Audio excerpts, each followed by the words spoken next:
Welcome back to another episode of Talk Dead to Me, the only Walking Dead podcast with the guts to start at season 10. I'm your host, Johnny Odell. I'm the social media manager for The Walking Dead. With me, as always, is our podcast producer, Alexander August, and our games producer, Woody Tondorf. Guys, how the hell's it going in week 100, I think, of quarantine? I have no idea. We've done this. This is like the Endless 8 series in the Melancholy of Haruhi Suzumiya deep cut anime already. It's, I don't know, time is a flat circle. You could tell me it's the year 2023, and I'd be like, that sounds right. You could tell me it was Sunday, and I would say that. For this week's episode, guys, just like last week, we are doing sort of a rewatch. We are going to go back to old Walking Dead episodes, about 2 a season that were classics, and we're just going to talk about them. We're going to do new segments. We're going to have on special guests. It's going to be really exciting. Last week, we covered the pilot. This week, we're doing the finale of season 1, the CDC episode called TS-19. I am very excited about it. It's almost like The Walking Dead reanimated. I'll be honest, I did not care for this episode. Wow. Well, Woody, way to excite the viewers. Why don't you go ahead and tell them what they can look forward to? Oh, here's what you can look forward to, brave viewer who's stuck with us. We love you so very much. We're going to do some winners and losers. We're going to do a new bit called Current Shower Mood, which we'll get into, and then a brand new piping hot ApocaTips. Oh, piping hot. And you know what? We might have a special guest. Who knows? Maybe if you guys have been good. I'm not sure. Only if we feel like it. There are no rules, no more conventions. I'm doing the entire podcast today ass naked. I just, it's very freeing. Absolutely. And Alexandra, I'm wondering, where can people find us? People can find us on all major podcast platforms. If you happen to be listening to us on YouTube, we are also available on iTunes, Stitcher, Google Podcasts, Spotify.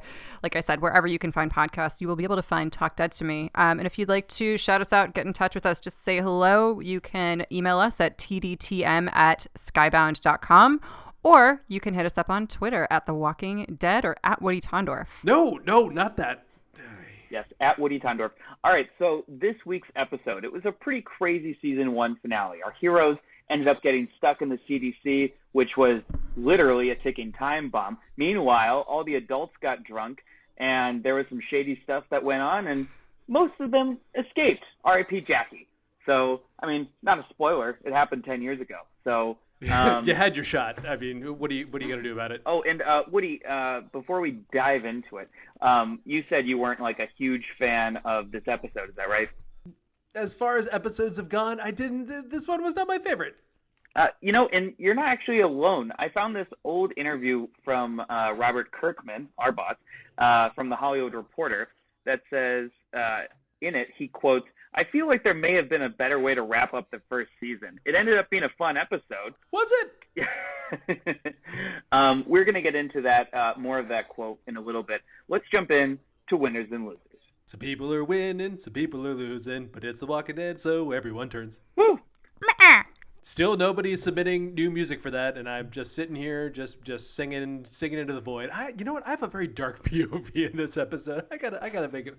That's okay. Woody, brighten this up. Why don't you jump into your winner and your loser? Here's my winner. My winner is Dr. Edwin Jenner. He comes up on the scene, gets all these people in. He's been sitting there ostensibly for weeks, months, days, whoever knows how long, just by himself because everybody left. His wife is dead. He shot his wife after she donated her brain to science or to some, like, I don't know, QuickTime PowerPoint presentation to be like, here's how we think it's going, but I'm not going to show this to anybody. He's watching a clock tick down, and then he sees some people outside. And he's like, you know what? I'm not going to die alone. I'm also going to allow these people to opt out with me. And he's great. He's a consummate host. He tells everybody kind of what's going on as far as he thinks he knows. Like he knows that he's going to end his life very soon the minute this episode starts. Like there's no arc to him. I think that's what I like about him. He's planned this out for a little while, and these people showed up and he's like, all right, well, yeah, join the party. Let's see how this ends. Yeah. In like the fiction in my like head canon, he sees like the video like monitors being like, here are these people who are about to get eaten. He looks at the clock knowing when it runs down, he's going to die in fire. And he goes, we'll let him in. Sure. I'm going to close this door. I'm going to let them know there's no escape. And we're going to hang out for about, 20 hours. And yeah, I'm going to give them some exposition. And look, I love the actor who plays... Noah Emmerich. Yeah, exactly. Yeah. Like from Truman Show, The Americans. Incredible. Like, this dude is like, he's like the Rushmore in like character actors. Like Margot Martindale and him... and a few other people, but like this dude... Oh, I was going to say, he and Laurie Holden at the end of The Americans actually get together. That's all. Like, I kept thinking that when they were in this particular episode. Whoa, spoilers. Oh, you had your shot with The Americans. It's been years. I'm sorry, Woody, I interrupted you. What were you saying? So they give Noah Emmerich like only exposition and like this like kind of like he just makes it work, which is why he's my winner. Like he turns nothing into something, and it works for me. But it's just funny to me to think of this guy like letting in this group being like, I'm gonna get these people drunk and then I'm gonna let them know that we can all just shuffle off this mortal coil together. I agree. He did an awesome job. I love him from Truman Show and all his other works. I found this old interview from him back in 2010 where he said he's actually pretty scientifically interested. Quote, I have a lot of friends who are doctors, so the idea of the virus and the synapses of the brain and how the nervous system works is actually all pretty familiar to me, unquote. So that's really appropriately creepy. Thank God for that background. Yeah. He also says, for me, in order, hold on. He says, quote, I'm not one of those people that can just say words. Some people can, but I'm not that good of an actor to do that. So I need to know what I'm talking about. So, unquote. So, I'm glad that he had that background. I'm glad that I know. If you think about if this were just his story, and this is where the walking Edward Jenner ended in season 7, what a great ending would this be? Like the last moments of his life, a random group of strangers gets to come in. He tells them everything about the world they don't understand, and then he gets to go. Like, I think he really fulfilled his service as 100%. A scientist, as like somebody who purveys knowledge. It was like, here, let me educate you, because you're right, Woody. He is almost entirely exposition from beginning to end. Yeah, he's like, here's what happened to the CDC. Here's my function. Here's everything that you need to know about the disease, which is like how they're like, it felt just so like studio executive-y where like we have to at least give them some sort of notice into like how the zombie plague works, which is to me not what The Walking Dead is. It just exists and you deal with it because it's not about that. Yeah. It's about how you live in that world. Yeah, but I can relate to Edwin Jenner because, right, as they're like coming into the CDC and he's like, whoa, you guys all have to take a blood test first. That's actually exactly what I do with all my delivery people who come to my house during this pandemic. And they're like, I just think I could leave it on the porch. And I was like, no, you were taking a blood test. He's like, you have a test? And I was like, just don't tell anybody. And then I kill him. So save it for ApocaTips, Johnny. Oh, right. Damn it. All right. Woody, who's your loser? My loser is Vi, because like the CDC was onto some like proto Siri shit. Yeah, exactly. Or like Alexa. Vi is a way better name. It should be Vi, not Siri.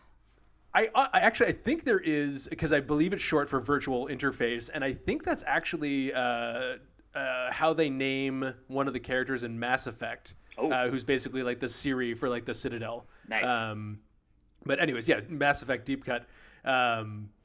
Anyways, so she like the AI that like powers this thing is like clearly like all knowing and all powerful through it. And I just kind of wish that they could have like just taken like Vi as like the internet and like taken that out, put it in like some sort of like iPod or whatever, and just like asked Vi questions as they go through the wasteland. Instead, like we're robbed of this thing, and like just as she's about to achieve sentience, she just gets wiped out in a fuel air bomb. That would make this, I feel like that would push The Walking Dead like hardcore into sci-fi.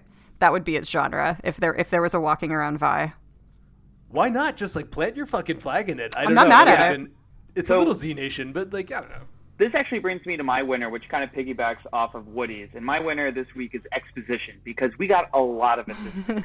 In a world where there's a lot of questions, this episode, strangely, aside from most other Walking Dead episodes ever, had a lot of answers. And what I was talking about earlier with Robert Kirkman, our boss, he listens to this religiously. He doesn't. Absolutely. He actually has, like I was saying, he actually has regrets about this episode. He thinks that they revealed too much. Personally, I like the exposition, but he said, quote, it possibly gave too much information and was a big change very early on in the series. unquote. And then in the episode, Edwin Jenner reveals that France is actually pretty far along, like trying to figure this thing out, random. And good on you guys. And Kirkman said, quote, I probably would have changed that stuff. I've been careful in the comic series to not say what's happening in other parts of the world. It's something that's going to be fun to explore in the spin-off series. Fear the Walking Dead, shout out. But the fact that France is mentioned in that episode and other things like that, I probably would have steered away from that stuff if I had to do it all over again, unquote. So, you know, Edwin Jenner, he's just up against the world, you know? I mean, no one wants to know this information. By the way, Edwin Jenner is Dr. Fauci in 2 months. Oh, absolutely. Ooh. Absolutely. Shout out to that. He's gonna lock himself in the CDC or just give us all the middle finger. He's like the Walter Cronkite of scientists. He's the most trusted man in America right now. Seriously, I was watching that 60 Minutes thing where they were like, no, actually, we've covered pandemic across like several administrations, and Dr. Fauci is in one of them from like 2005. Oh my God, man has not aged a day. Oh, he was working on the AIDS epidemic in the 80s. I mean, this guy goes back. Jesus. So I know. Speaking of and also like sexiest man alive candidate for this year. Oh my God, please, Time. Are you listening? They listen religiously as well. He'll be the only man alive. Yes. Speaking of men, this brings me to my loser, who was Shane, and specifically my respect for Shane. Now, I've said in previous episodes that Shane was one of my favorite characters in the comic and show, and I said all that confidently without remembering this little moment in this episode where he tries to sexually assault Lori / he definitely does. And I was like, wow, I totally forgot about that. Sorry, guys. I did too. It was really jarring to see, and I was like, oh, wait, now I'm happy that he died in season 2. He should have died way sooner. Yeah. He should have died with Jackie. Hashtag justice for Jackie. It's a really important part of his arc because he's the first example of a person who was just a fine, normal person before the apocalypse, but post-apocalypse has developed into something really demented. And those characters are always really gray, and The Walking Dead is really good at them. Like Negan is one of those characters. The governor has moments of being kind of, you look at him and you're like, maybe you were redeemable before this all happened, and it forced you to do things. It forced you to be this version of yourself. Right. And Shane is the first and best example of that. He probably was fine before, and now this is bringing shit out in him, and he's evolved to a point that he can't return from.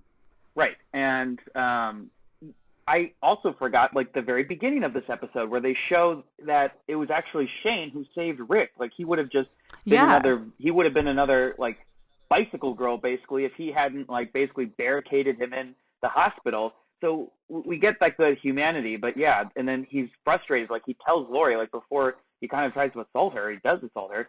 He's like, I thought Rick was dead. You know, I thought I didn't feel a pulse. I'm sorry. Like, did you believe him? Did you believe him? Yeah. I mean, I think he genuinely was.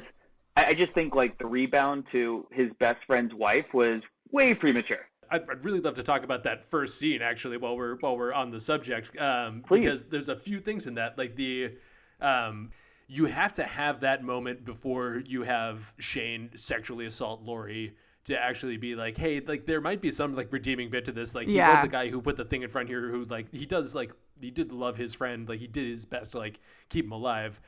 Interestingly though, like he says he listened to a heartbeat, it wasn't there, and we see that he like listens, and he does seem hesitant about like unattaching him from all those machines, and like I would feel similarly, but he does have the presence of mind to think he might still be alive, so he leaves the bed out there. Right, he does barricade him in, like, okay, maybe he is alive. So I don't really know how nefarious and how deep this goes, but I think it's crazy. Like if you look at what we're going through right now, if this got literally 11 times worse and you were in front of a friend in the hospital, like you wouldn't know what the fuck to do.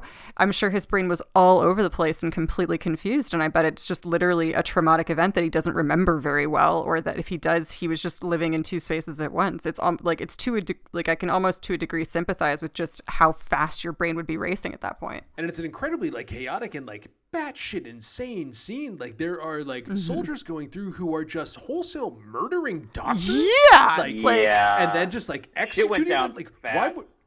But like, why aren't you taking the healthy doctors? Like, I don't like. Were because they didn't know what the fuck was going on, and they didn't. I'm sure there was some crazy order from as infrastructure just fell down and groups got smaller and smaller that somebody was like, okay, it must be the doctors. The doctors are spreading it, and then people with weapons shoot the doctors because they don't know what and that's how it gets exponential. Maybe. It's also weird that like that soldier goes into Rick's hospital room in that moment, like looks at him, he's like, well, okay, well, I guess that guy's like dead or whatever. Doesn't like put 2 or 3 in him and like move on to the next room. He's just kind of like, okay, all clear. Moving on. Or they didn't realize that dead were turning. They thought living people were.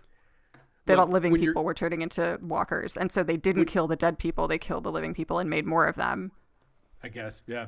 Also on that note, like I'm hopping around. I'm sorry, but Edwin Jenner mentions in the beginning when they're like, hey, where'd everybody go?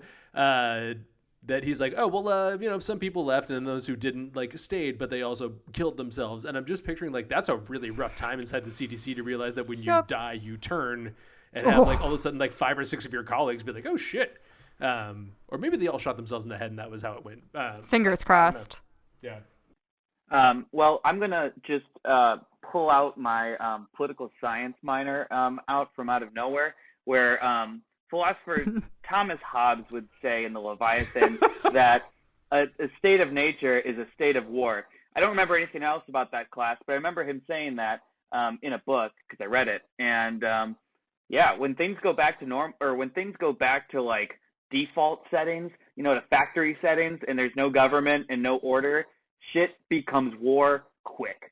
So, Thomas Hobbes killing it from the grave as always.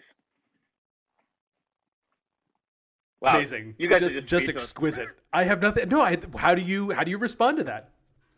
You guys think I'm like this illiterate fool, and I'm not afraid to bring out my political science minor. I'm going to put it back not on my wall because they don't give you a degree for a minor, but I'm going to put it back in my pocket. Congratulations. All right, I'm going to take that silence to mean it's time to move on to Alexandra's winners and losers. Alexandra, take it away. My winner this week is Jackie.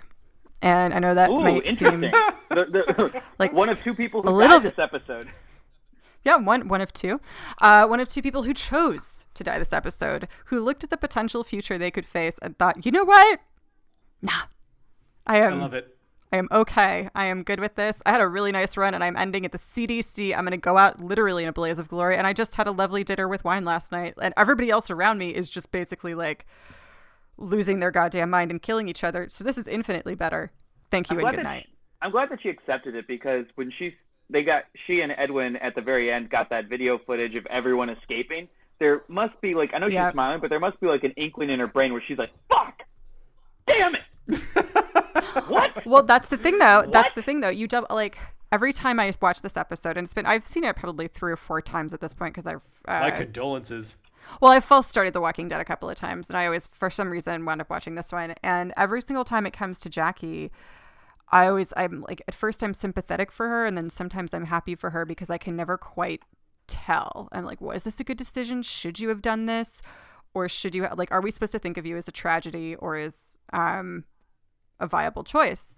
And when you start to think about what Jackie has avoided by making that decision, when you think about, I don't know, Herschel getting beheaded in front of his family, Maggie thinking she's rescued her sister only to have her shot in the head in front of her, Negan then braining Maggie's husband with a baseball bat because they because they killed a bunch of his people. Jackie did the right thing.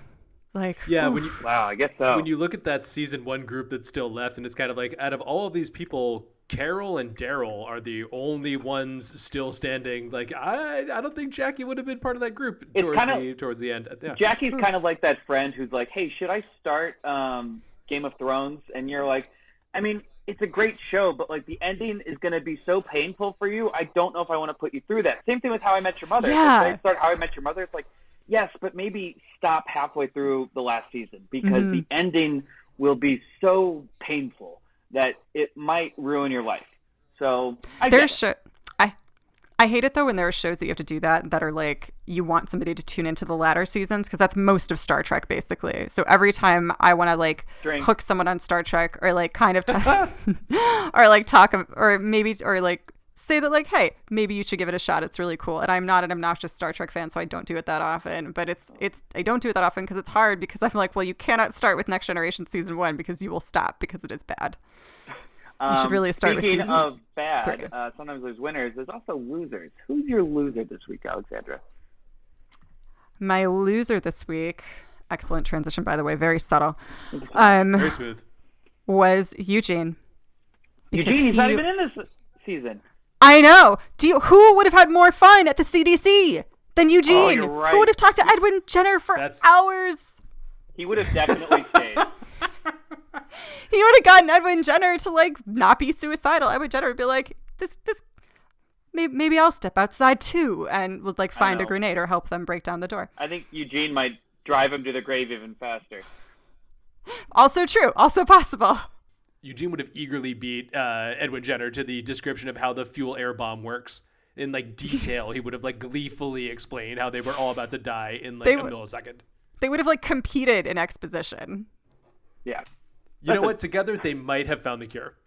All right. So now this brings us to a new segment, which will probably be a one-off, but hopefully not.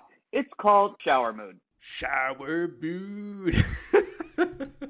Now, one of the most memorable sequences that you might not remember if you're not rewatching, but I know you're all faithful, you're watching before you listen to this, is the moment where they find out that the CDC still has running water, not just running water, but hot water, and they're all able to take a shower. And it's funny because this was a theme in the pilot, and so much has happened since then. So, I mean, they'll take a shower and they can get it. So they do sort of like this little montage of everyone in the shower. It starts with T-Dog, who's laughing. Lori and Rick are hooking up. Shane is pounding a bottle of wine. Andrea is in the fetal position, sobbing like a bad hangover. And I'm just wondering what your shower moods were based on those characters. Well, first of all, I don't think that was a bottle of wine, was it, Alexandra? Was it not? No, I'm pretty sure, like, my throat reflexively closed up at the sight of it, which is what happens when I see people chugging straight whiskey, and that was SoCo. Yeah, that was 100% brown liquor. Yeah. Which is... Again, this is... I want to bring back this bit from last week. I just imagine the future showrunners of The Punisher looking at that footage and they're like, listen, I know you saw him dunking the cheeseburger wrapper in the trash can, but look at this shit. Already sold. Look at this shit. Is this not Frank Castle? Is this not Frank Castle? They're like, oh, okay, well, that's okay. I get the brown liquor thing. He's sad, but, like, can we see him just, like, screaming his head off as he discharges a weapon out of anger? Like, well, I think we could probably fit that in this episode. John Bernthal literally just does that in the room.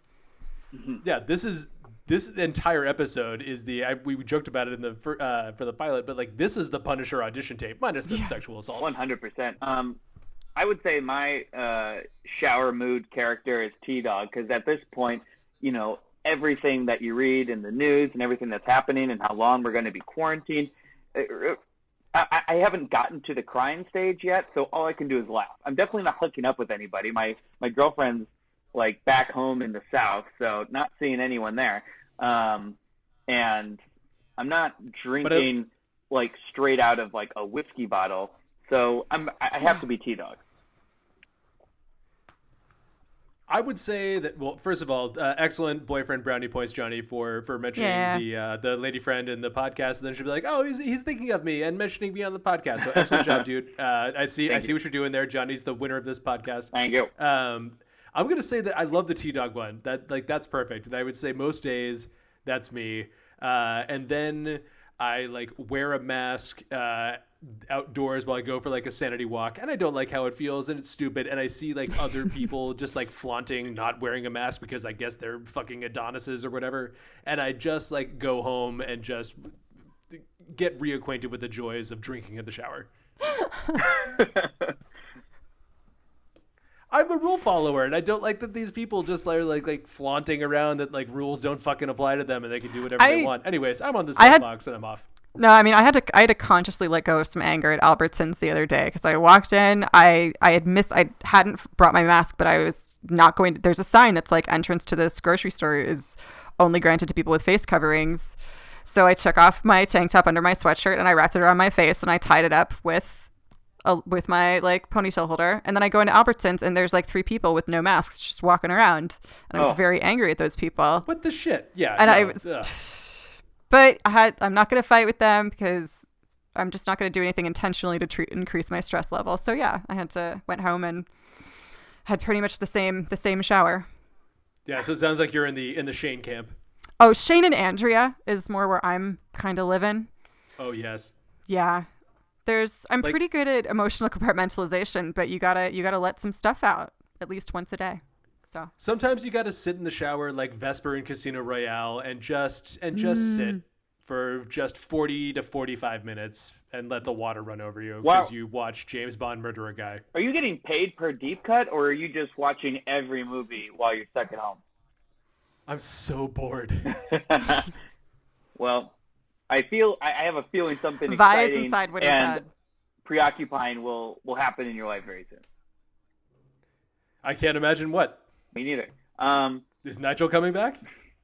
We ate him. Yeah, I know, but that's the sort of like horror movie shit that he'd like. And it was a different color color than you'd expect. Hey, no. Well, it seems like this is the perfect segue to now go into ApocaTips. Hey, ApocaTips. Everyone wins when it's ApocaTips. Don't die. I love it. That was great. Thank you. I really like that. Wow. That's our ApocaTips transition. It's a sort of like copyright free version of the Spider-Man theme song. It's like ApocaTips. I'm starting to sound like a Spider-Man song. Yeah. The don't die kicker is the one that really sells it for me. Like that was perfect. Wow, you guys are so complimentary this episode. It's almost like I'm not paying you. What? Huh? That's how that works. Damn it. Or it's almost like I'm paying you. Time is what is it? A circle? A square? Woody, don't Flat you circle. dare edit this out. Woody, what is your ApocaTip this week? Oh my gosh, I have so many. My number one that actually seems like, again, last week I was talking about when they opened the pilot, there's nobody on the roads or whatever. I'm like, actually, this feels very much like the apocalypse. And then they go to like all these flipped over cars. And I'm like, you guys overestimated how many people were just going to instantaneously wreck their cars. But in this episode, we get a pretty good 1-for-1 when we find out that like the CDC, when it all started to go wrong, was like, well, fuck this noise. So like maybe don't put all your eggs in the United States scientists will figure out the disease basket. That's my tip. And one more, in the apocalypse, you can give your children booze. Oh my gosh, yeah. Carl was like me at my brother's wedding when I was like 14, except he was 10 at the time. I love that Lori was like, yep, that's what I thought, and I'll be quietly increasing my glass by half. Thank you. That was so great. Total mom move. Smooth. Such a good move. Alexandra, I'm curious, what is your ApocaTip? My ApocaTip today is something that I learned I'm not a user of firearms, so I learn everything I know about firearms. I learned from The Walking Dead, and I learned that if you run at a really uneven gait, it actually improves your aim. Wow, if you're like freaked out and you're literally if you are freaked out and your brain is going bonkers and it's already the apocalypse and the CDC is going to explode in a ring of fire, taking with it any hope you had that modern civilization was going to come up with a solution, and you're looking forward to an unexplored pioneer life of unprotected, uninfrastructured wilderness, if you start running with that in your brain, you will shoot 3 walkers in a row square between the eyes. Big facts. My ApocaTip is don't choose rocket launcher as your apocalypse weapon of choice, because buildings like the CDC are ready for your shit. I love that Edwin Jenner's like, don't you know what these walls are made of? They're meant to prevent rocket launcher attacks. And you're like, wait, what? What is that? I love that, like, because there's so many days where there's not a pandemic and there's not an incoming pandemic where the CDC people are just getting paid to be like, so how do you think they'll get us? Rocket launchers? Better stick in that wall. I would be fascinated to meet like the construction and architects that are government contractors that built these things that are not career military or career civil service, are just private citizens, but they planned the CDC. 100%. I watched that show.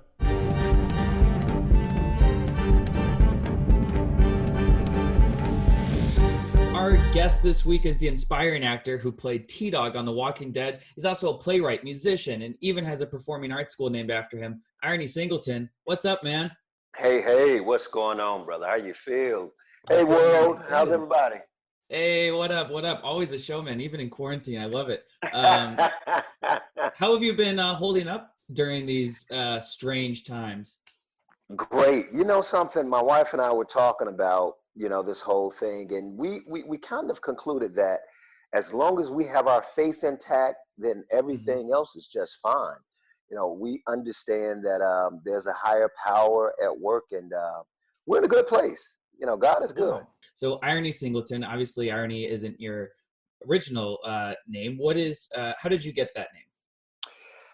Before I moved to LA for a spell back in 2000, 2001, something spoke to my spirit, told me that I needed a name that served as an icebreaker because my name, my birth name, my government name is Robert Singleton. So, Robert. Uh, so I was like, I think we may have one too many Roberts out there, in the world. So I need a name that stands out, a name that separates me from the pack, a memorable name, one that producers and casting directors would never forget. And irony hit me because I've coined the term to mean an eagle in flight with an unbroken spirit. I spell the name capital I, lowercase RON, capital E, and the E stands for an eagle in flight with an unbroken spirit. Now, wow. we understand irony to mean that which is not expected. And given my background and how I grew up and what God allowed me to overcome growing up in the inner city housing project, having no father in my life, mother addicted to crack, and alcoholic as well, brother being in and out of jail from the age of 14 on, me running the streets, selling drugs, carrying a pistol, fighting, living that whole life in the projects, and becoming a product of my environment, growing up in a household literally with pimps and gangsters and hustlers. God allowed me to overcome that and to be where I am today, hence the name Iron. Wow. I was going to ask about your background, but we got it all filled in right now. That's great. Did I sum it up for you? Absolutely. So, and you actually turned your upbringing into a one-man stage show, right? I did. I did. And I'm sorry. oh, go for it. No, please tell me about that. That sounds really interesting. Well, it was initially called Irony the Resurrected because I really do feel like I was resurrected. When I got out of the projects, okay, at the age of 18, a couple of weeks before I graduated from high school, my mother died, and she died from Mm. HIV complications. And I had an epiphany that night. I was actually about to go out, guys. I was about to go out clubbing, go out to have some fun. And I walked Hmm. into my grandmother's apartment, and she said, "Cat dead," in her words.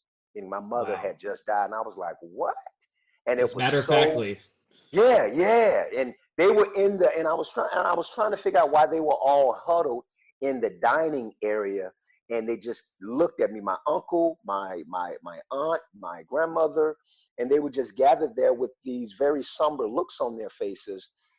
And my grandmother was like, "Cat dead." And those were the first words that came out of her mouth. And I think that's all I heard. And I was so numb. It was just such a surreal feeling. And I walked upstairs and went in what was my bedroom and just broke down into tears and trying to figure the whole thing out. And I got down on my knees. And as I was crying and trying to figure out this whole life of misery I had lived and trying to piece it all together, nothing was making sense to me. And so I was at the end of my rope and I wanted to just kind of quit. And Right. that's when I had an epiphany. And so my room lit up. There was a corner of the street I lived on. A car came around the corner, and its headlight shone through my window and reflected off my wall. But it was an out of body experience that I will never forget. And God told me what my purpose was. And God said, "Your purpose is to love everybody you come into contact with, respect everybody. And when you do this, this will not only bring meaning to your mother's life, but it will also make the world a better place." Said, no matter what you go through, no matter what you encounter in life, make sure that you live a life steeped in truth and love. And it was as clear as day.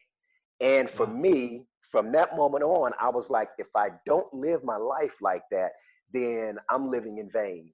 And then that means that my mother's life was lived in vain. I said, I'm going to make something of myself so that the world can know that my mother came here to be more than just a crack addict and an alcoholic. And so that's been from that very moment right there. And it ended up turning into my one-man stage play, IronE Resurrected. But shortly after that, The Walking Dead happened, The Blind Side happened, and so I changed the name subsequent to that and named it Blindsided by The Walking Dead, my one-man show that is. And that's what it's been since that time on. That is a perfect title. That's a really inspiring story. There's a lot of people who would go through that and probably not make it out on the other side. And it's great that you're kind of carrying your mother's legacy with you, with everything you do from here on out. It's crazy, man. So you went to school at UGA and you studied acting, right? Is that when you first got into acting? Yeah. Well, this is how I feel like this thing is so much greater than we are, this life that we're living. And I think that we just, a lot of the times, we have a tendency to get caught up in the mundane. But when I was 8 years old, if I could just kind of go back and then bring it up to the answer.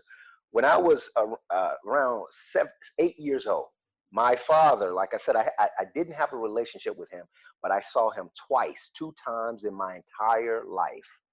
And this one particular time, he was taking me home. I had just come from Alabama, which is where his family is from, had just come from a family reunion. And so this was my, I guess, first time being around him. He asked me if I wanted for him to take me home, back to the projects, or to his mother's.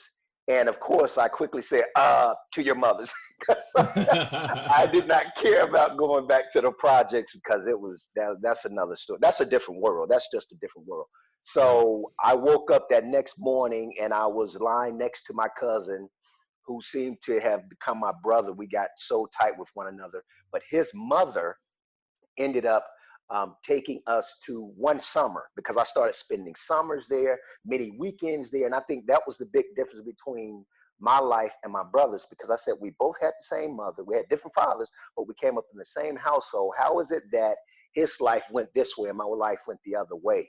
And I was trying to figure that one out.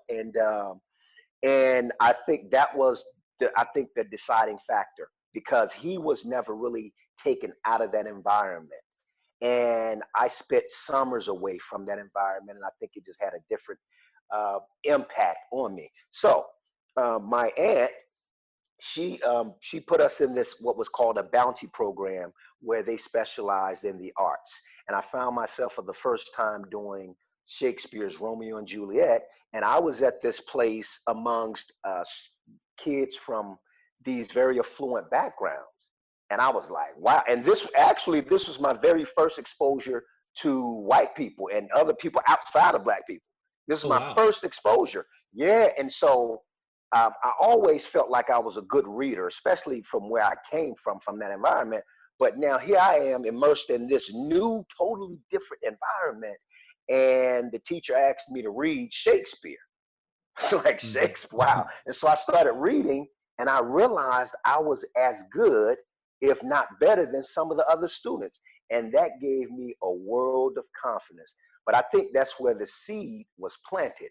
And then fast forward 6-7 years, Johnny, I entered into what was called an oratorical contest. So my English teacher entered me into it, where I had to speak in front of a large group of people. She said that I had a really good speaking voice.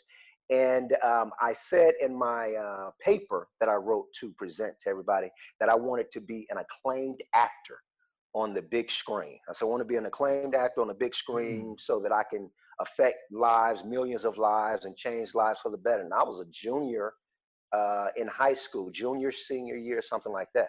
My English teacher said, nah, basically you're from the projects and that's not practical. She said, you need something, her words were, you need something more practical. Like, being an actor is just not going to happen. It's I don't know if that ever happening, so it definitely won't happen for you. So I changed it. To I want to be a dentist so I can fix teeth. And maybe I didn't. And I just moonlight wrote as an something. actor on nights. Yeah. Yeah, but see, I'll tell you why I changed it to that, because that same evening when my father was taking me to his mother's, he took me to the store and he bought me some junk food, but he also bought me a toothbrush. And he said that no matter what you do, always take care of your teeth. These two encounters I have with my father, that was a very impressionable one. That speaks to how fathers are so important in their kids' lives. And that stuck with me all those years later, 10 plus years later, 10 years later. And here I am writing that I want to be a dentist because my true dream of being an actor was just kind of shot down by my English teacher. So I changed it to dentist.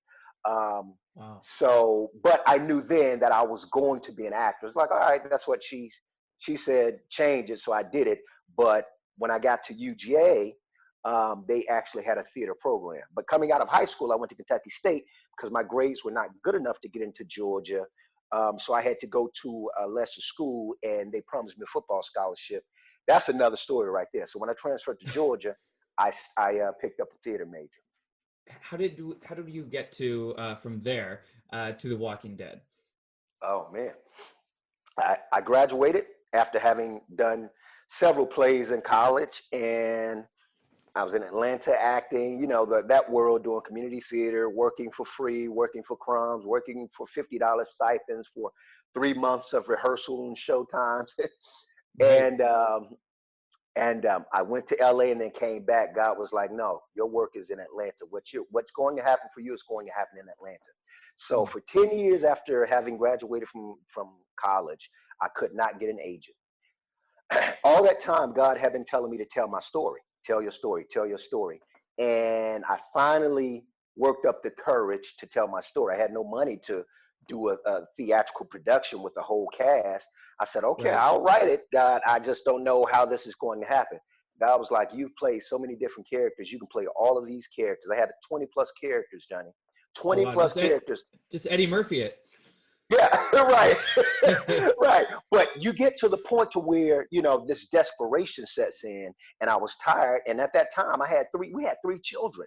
We had three children, and my wife, we were on her insurance plan, and I was bringing in crumbs because I was working little petty jobs here and there, trying to keep my acting dream alive. And she would not let me quit my acting. She was like, she said, if you quit acting, then we're going to get a divorce.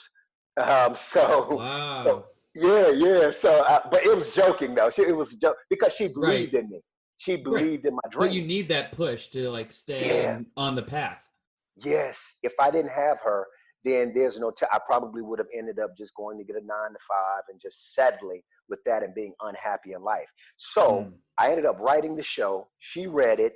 She said, "Oh my God, I've seen you in many plays, but I've never seen anything like this, and it hasn't even been put on its feet yet. This is on paper the most entertaining and jaw-dropping something I've ever seen. We have to do this." So we went out and pawned our car. We pawned other things while we were still digging in the couches for nickels and on the kids. pennies. Yeah, right, exactly. So we could get lunch just a loan. We'll get you back. It's fine. Yeah, right. So we ended up producing this thing in downtown Atlanta, and an agent caught wind of the show and asked me to come in so that they can, consider representing me. And so after 10 years, it took me 10 years to get an agent. Once I got an agent, a few weeks later, my first major audition was The Blind Side, and I booked it. So damn. Batting 1,000. Right. So after that, then it was within a year of that, I got the Walking Dead audition. I was working on another project in North Carolina, like a low budget indie project, when my agent called me about that, and he asked me if I was interested. I said, a TV show about zombies? I was like, not really. But then I found out who was on it. It was Frank Darabont, Gail Ann Hurd, and I was like, yeah, baby. And then later on to find out about Kirkman and how beautiful a person he is, and I was like, man, this is lovely. But that's how it happened. That's crazy, man. Is it true that you were only going to be on the show for a couple episodes originally? Yeah, 2, maybe 3 episodes, and it turned into something I couldn't have imagined. I was like, okay, he'll be gone by the Vatos. I kind of figured I would die. I figured T-Dog would die during the Vatos episode because I was like, okay, there's a lot of drama, a lot of action, some fighting here, and I said T-Dog will probably go. And when I got through that, I was pretty hopeful that I could continue on. But then when we got to the CDC, which is Oh what man, this is that's what what we're this talking. one is about, right? It Yeah. sure is. So we got to the CDC, Johnny. I started reading. I was reading from the back to the front. I'm like, let me see if T-Dog is in here first. Wait a And I minute. saw, yeah. And I was like, oh my God, I made it through this episode. That I means know. I'm going into season 2.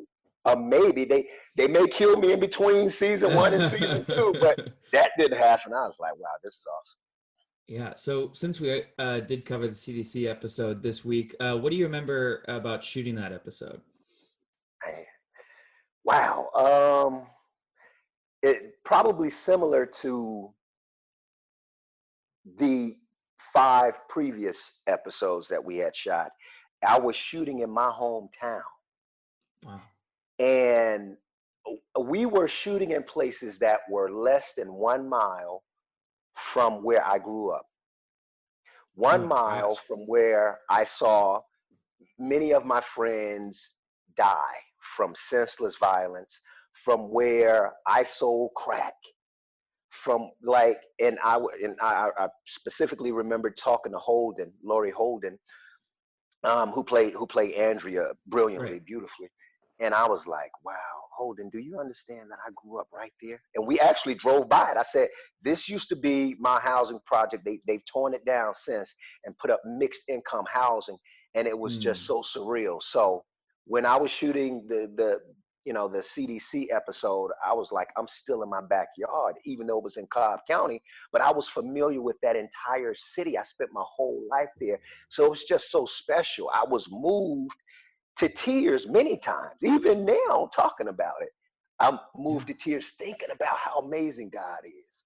Like, It's oh crazy my, how complete the full circle is that it literally ended up right back right yeah, where you came from. Like it's almost like staring you at in the face and saying like this is where you came from, here you are now. Like it's like I don't know, that's pretty yeah, powerful. yeah. I Um was just thinking how surreal, how incredible. That was my thought process the whole time I was shooting season 1. I was like, I bet. how amazing. Wow. Yeah. So then in season 2 is all big head, right? No, I'm just kidding. Ah. Season 2, you must season 2 is crazy with the farm. And season Yeah. 3 in the prison, as sad as we were to see you go, you ended up saving Carol, who I don't know if you watch the show now, but she has become like an unmitigated badass. Like she is like, if T-Dog hadn't done that, like who knows where the show would have gone? Like what would have happened? So I'll take that. No, but no, man, that is special to see what Carol has been able to overcome. And we were talking about it. Melissa, she actually called me last week or a couple of weeks ago, Really? and we were, yeah, yeah. But that's my girl. I love Melissa. Melissa started in Atlanta, and she would actually, I would audition for Melissa because she was a casting director. She looks like a And, casting director. That's hilarious. yeah, yeah. So That's not an offensive. She just looks like, powerful. She looks like she makes decisions. Like, you know, yeah, she yeah, probably wow. yeah. So wait, you auditioned for her. That's crazy. Yeah, oh yeah. And then Is that but for The Frank Blind Side or for for commercials in the past, okay. she was mainly over at Stillwell Casting. They were casting a lot of commercials. Oh wow. So So how I did she get into acting? She was just like, wait, I can do well, this or she was acting in the 90s, early 90s, and oh she was okay. in LA. So she lived in LA for a while. Right. And she moved back to Atlanta because, sometimes I guess stuff happens and maybe people get discouraged or they're like, you know what, Sure. let me be practical about this. So she moved back to Atlanta, but she stayed in the industry and she still did some acting things. But what she did, The Mist with Frank Darabont back in 2005, Yes. 2006. The Miss is great. Yeah, oh yeah, it was great, and had a lot of familiar Walking Dead faces in there, right? I know, yeah. Yeah, Jeffrey DeMond, Holden. That's right. Wow. Uh Wow. huh. Uh-huh. That's crazy. So we had the same agent in Atlanta, and Frank Darabont called our agent and personally requested Melissa McBride because he remembered her from The Mist, and he asked her to be Carol. And she had no intention of acting anymore, Okay. Wow. right? And I was asking her about that. Wow. I said, how crazy is that now, Melissa? I said, are you planning on doing some more acting after The Walking Dead? She's not in search of it. She's like, I'm not really in search of anything, but if something maybe falls in my lap, maybe. But otherwise, I said, you had no intention of acting anymore, ever again. And then that opportunity came, and look at her now. I'm so happy. But I'm even happier about the lives that she's touched and changed. Think about the women that were in the situation that Carol was in, an Right. abusive relationship, domestic violence. It speaks volumes to what they can overcome. They can make it through. So I love it. I love That's Carol, great. The best. but I Do love you Melissa still? even more. Yeah, absolutely. Do you still keep up with the show at all, or any Yeah, of the actors from the show? Because I'm sure you've met the newer cast at conventions and things like that. yeah. I've developed some bonds here and there with actors. I'm a season behind though. I'm at That's okay. when yeah when Lincoln left the show. Oh, I was like, man, because actually it was crushing when Steven oh yeah. got killed. When he died, and then And Cudlitz. Chandler Cutlass on top of the same episode. I know. Cutlass, And and I that. never. What do you say? Oh, sorry. No, go ahead. Go ahead.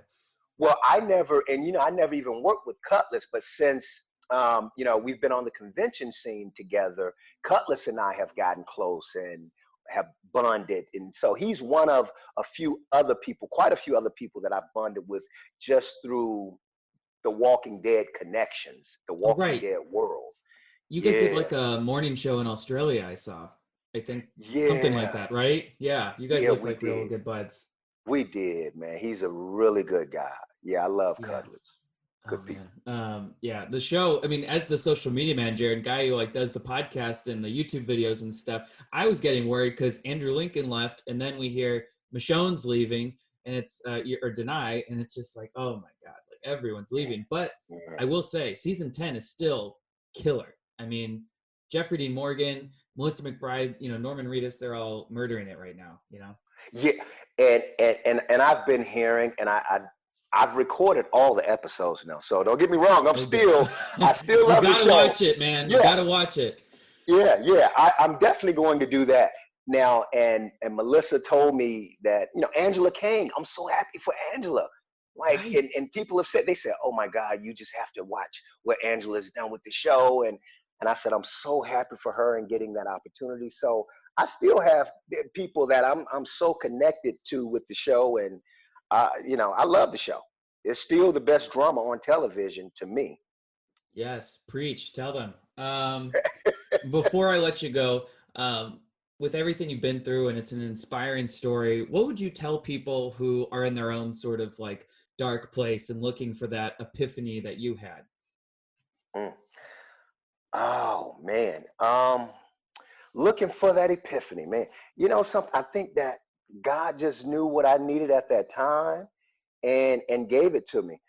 But one thing I started doing when I was 7, around the time that my uncle introduced me to God, it was through prayer, and I talk about it even in my book.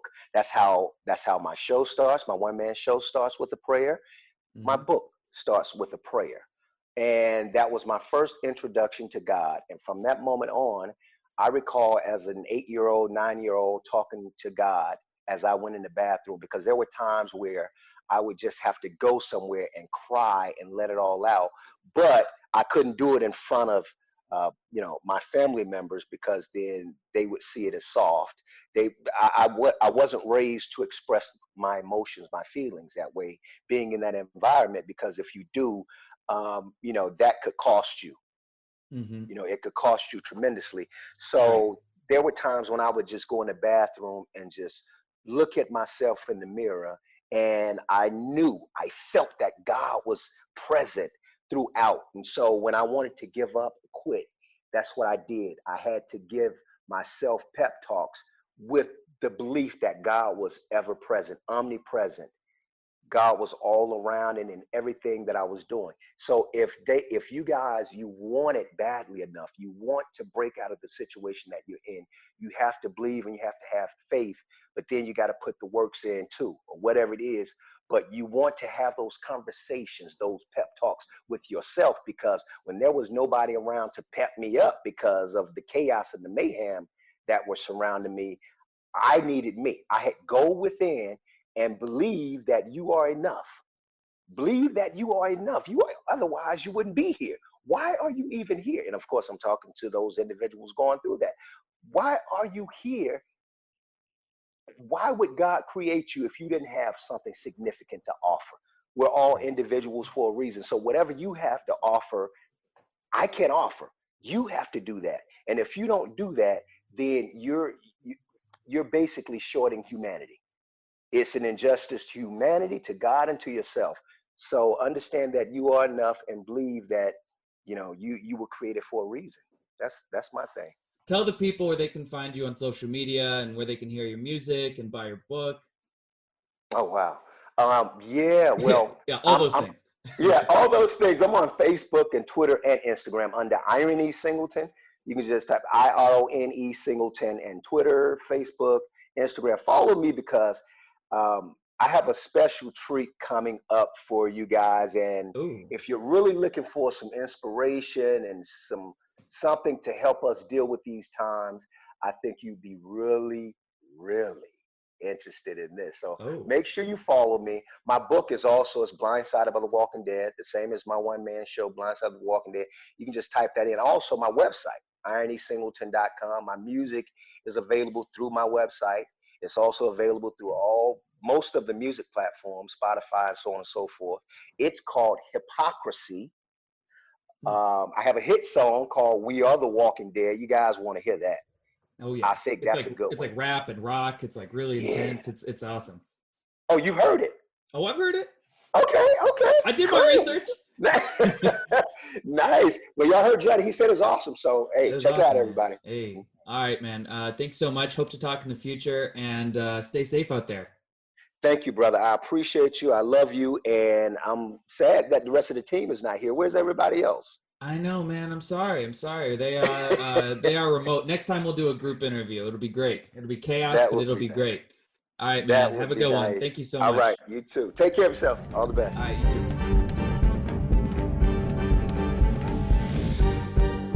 Before we wrap up the segments, we're going to introduce just one little sneaky segment called Stray Arrows. This is basically some random grievances or observations we had from the episode that we will air out now.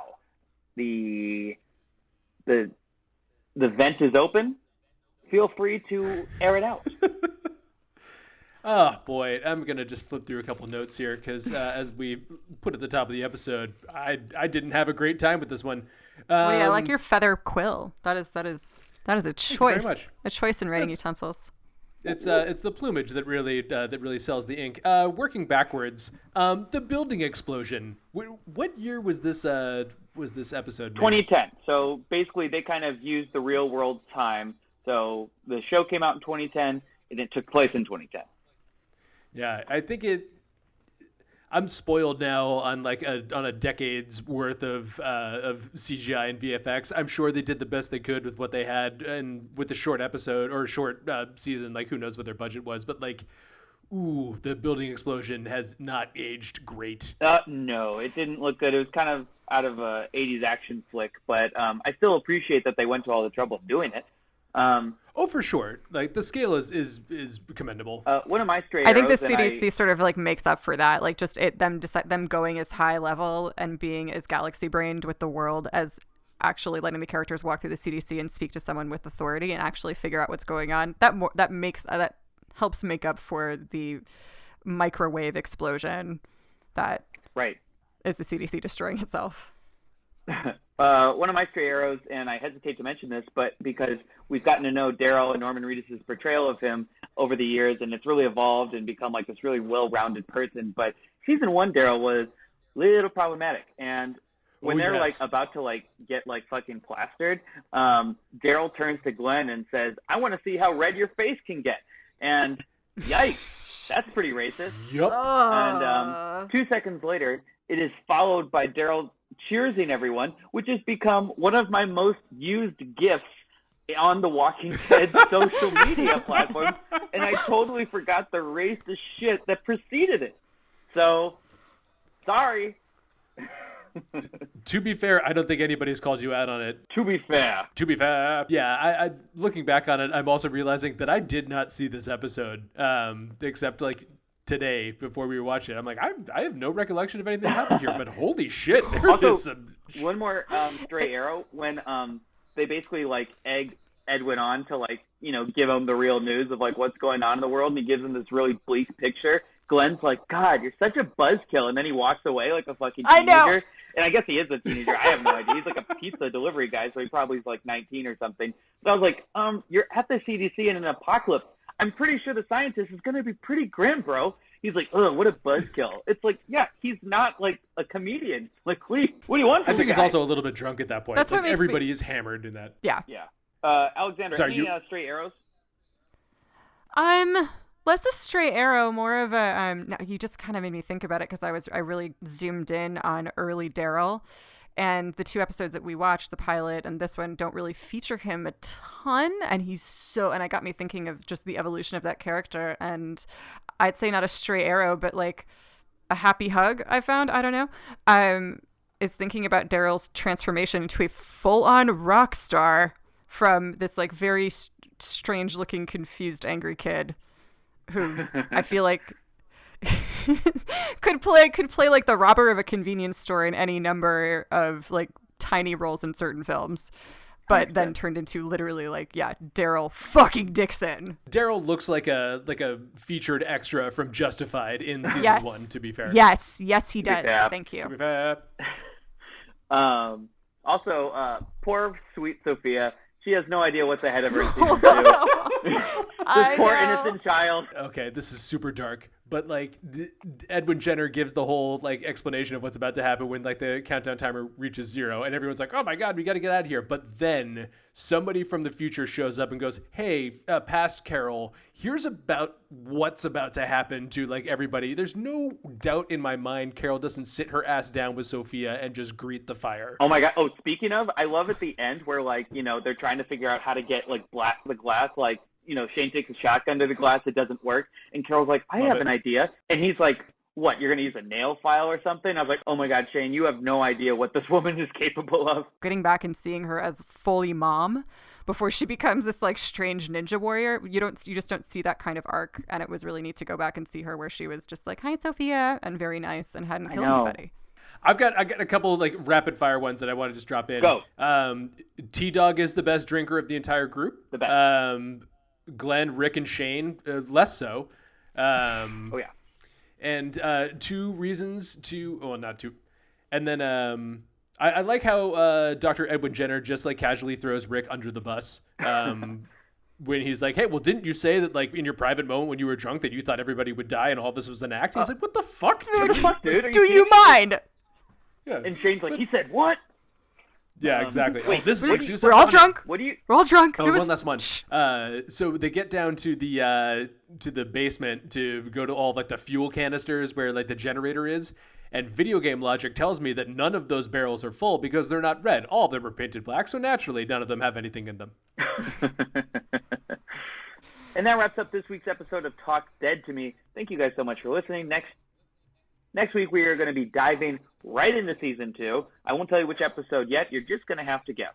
You could probably guess. It's obvious. But can't wait to see you there. We'll have another special guest. We'll have more new segments. And, yeah, you know, hit us up on social media, at Woody Tondorf. Do you guys have any other things to say? I'm not going to tell you which season 2 episode that we're doing first, but I'm going to tell you it involves a farm. It involves an old man that looks like Santa. And he's definitely going to make it the whole way. So far. At least with season 4. Gonna have a really painless existence. Oh, and by the way, wait, one quick thing.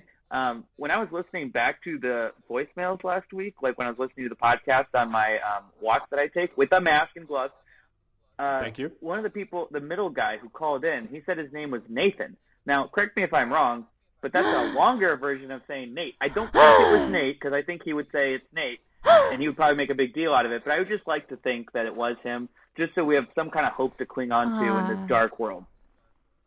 Thank you, Johnny. I'm holding on to that. Johnny, that's what I needed today. It's going to keep me warm Thank you, tonight. Nathan. All right, that wraps up this week's episode. Thank you guys so much for listening. Make sure to like and subscribe, yada, yada, yada. And we will see you next week, you beautiful people. And as always, happy birthday, Nathan. Happy birthday, Nate. Happy birthday, Nate. Ben. Wait, did we ever figure out where Battlestar Galactica? I think I asked her. I think it's on Hulu. It's on Hulu or Amazon, and it's going to be on Peacock.